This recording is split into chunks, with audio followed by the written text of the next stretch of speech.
All right, today we're going to dig into a really crucial piece of database history. We're talking about the technology that pretty much redefined what always on really means, becoming this invisible backbone for, well, our entire global economy. We're talking about Oracle Real Application Clusters, or as most people know it, RAC. Let's get right into it. So let me start by asking you a question. Just think about this for a second.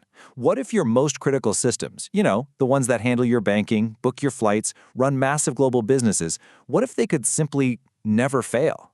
That is the billion-dollar question that really drove the innovation we're about to unpack. The stakes don't get much higher than that. To really get why this was all so revolutionary, we first have to rewind the clock a bit. We're going back to a time when databases lived in a, let's say, very fragile state, all dictated by the limits of a single, lonely server. See, in the old days, your entire database was essentially chained to one physical machine. And if that server crashed, oof, game over, everything just stopped. And what if you needed more power because your business was growing? Well, you had to buy a bigger, way more expensive server. They called it scaling up. It was super costly, incredibly disruptive, and it created this giant single point of failure right at the very heart of the business.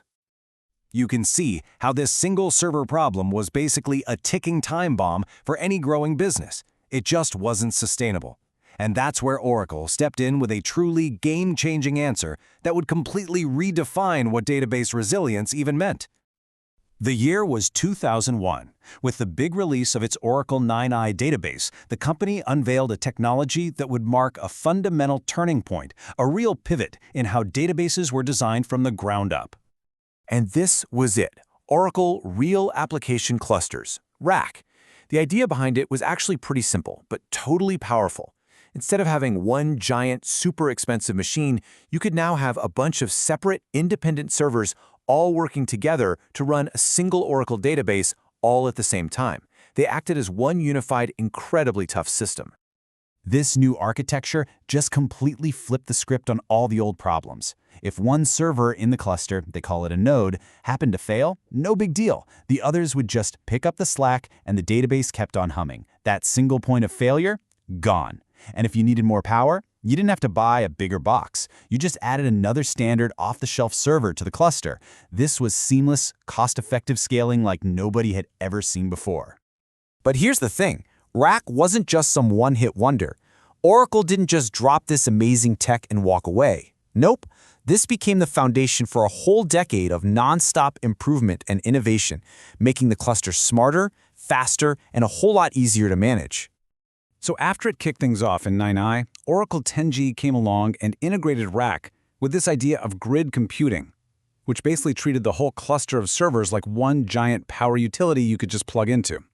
Then, with 11G, Oracle delivered some massive enhancements that really cemented RAC's place at the top of the high-end database world. Now, under the hood, the engineering here was just beautiful.